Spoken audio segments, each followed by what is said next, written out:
Assalamu алейкум ва рахматуллахи баракатух. Құрметті бауырлар, бүгінгі біздің 8-ші дәрісімізге қош келдіңіздер. Бүгінгі біздің дәрісте біз Мәғун сүресін оқып талдап үйренетін боламыз. Дәрісімізді бастамас бұрын менің каналыма тіркеліп кетуді ұмытпаңыздар. Міндетті түрде тіркеліп кетіңіздер. Ал бастаймыз.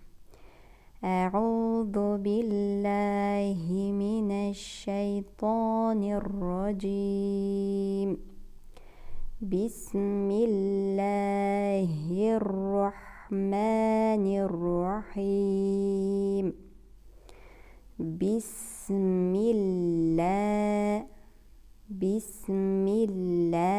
жіңішке.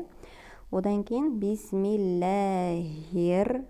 Көп кісілерде осы екі р шықпайды, осы рны шығарамыз. Бисмиллахир-рахманы шығарамыз. Ха бізде көп адамда естілмей қалады. Осы әріпті анық шығаруды ұмытпаймыз. Бисмиллахир-рахманир-рахим. Енді сүрені бастаймыз. Әруәйтәлләзи. Әруәйтәл ләмға қосамыз. Әруәйтәлләзи сақау және де екке созамыз. Өйткені бізде зәл әріпінен кейін яй әріпі келіп тұр. Яй әріпінің үстінде ешбір себеп жоқ. Сукун немесе фәтха, кәсра, дама харакаттардың ешбір белгісі болмағандықтан алдыңғы әріптің харакатын екке созуға көмектеседі. Сол себептен әруәйтәлләзи деп екке созамыз. Юкәззибу екі сақаузыны шығарамыз. Юкәззибу биддин. Бірден дәліға түсеміз. Биддин. Мына жерде аятының соңында бізде мәд артта. Егер сіз Құранда екке соз бастаған болсаңыз, бүкіл мәд арт келетін жерде екке созуыңыз керек. Төртке соз бастаған болсаңыз, төртке созуыңыз керек. Осы екеуін біреуін таңдап, өзіңіз бекітіп алуыңыз керек. Мен енді қазір төртке созам. Биддин, ди, сосын жіңішке. Аятты бір рет оқып көрейік.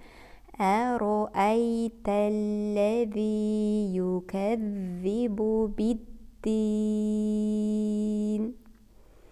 Келесі аят. Фәзәликәлләзи. Мына жерде фәзә кішкентай үтір секілді белгіні көріп тұрсыздар ғой. Бұл екке созу керек деген белгі. Яғни фәзә деп екке созамыз. Фәзәликәл ләмға қосамыз. Фәзәликәлләзи. Мына жерде де екке созамыз, е? Фәзәликәлләзи ядуул. Мына жерде екі ғайын бар бізде, шәддамен келіп тұр, көріп тұрсыздар, е? Ядуул ләмға түсеміз. Ядуул ятим. Аятты бір рет оқиық.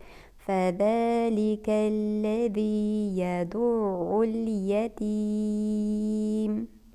Меймді сукунмен айтқан кезде ерін толық жабылу керек. Ерін толық жабылмаса, бізде мейм әрпі тербеліп кетеді.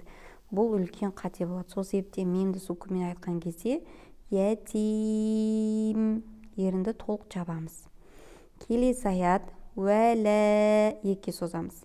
Уәлә яхудбу. Мына жерде бізде дот, екі дотты шығарамыз. Яхудбу ғәлә екі созамыз. Өйткені үтір белгісі тұр. Ғәлә туға екі созамыз. Туғамил ләмға түсеміз. Ләмға қосамыз. Туғамил мискин. Келесі аят.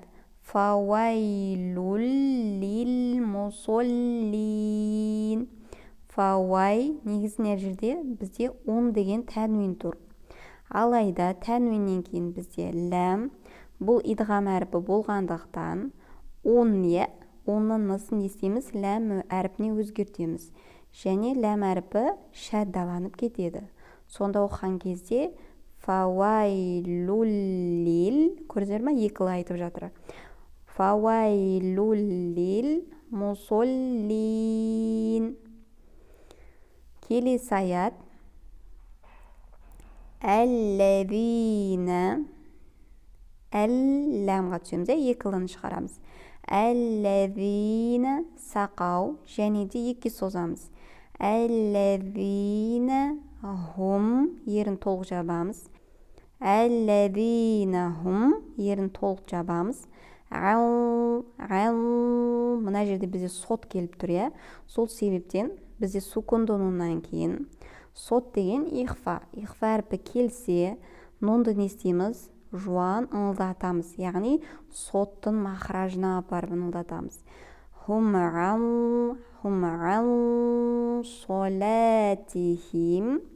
солатихим сәхун, екі созамыз, хун, созып тоқтаймыз. Енді оқимыз. әлләзина хум ан солатихим сәхун. келесі аят әлләзина хум юраун. әлләзина, екі созамыз. Хум юра, төртке созамыз. Юра, міндетті түрде төртке созуға жеткізіңіздер, иә. Юраун. әлләзина хум юраун. Ва ямнаунал маун. Енді басынан бастап бір рет оқып шығайық. Бисмиллахир-рахманир-рахим. Аруайталлази юказзибу биддин. Фадаликаллази яду'ул ятим. ولا يحض على طعام المسكين. فويل للمصلين الذين هم عن صلاتهم ساهون الذين هم يراءون ويمنعون الماعون. Осымен біздің 8-ші дәрісіміз бітті. Міндетті түрде менің каналыма тіркеліп кетуді ұмытпаңыз. Ассаламу алейкум рахматуллахи баракатух.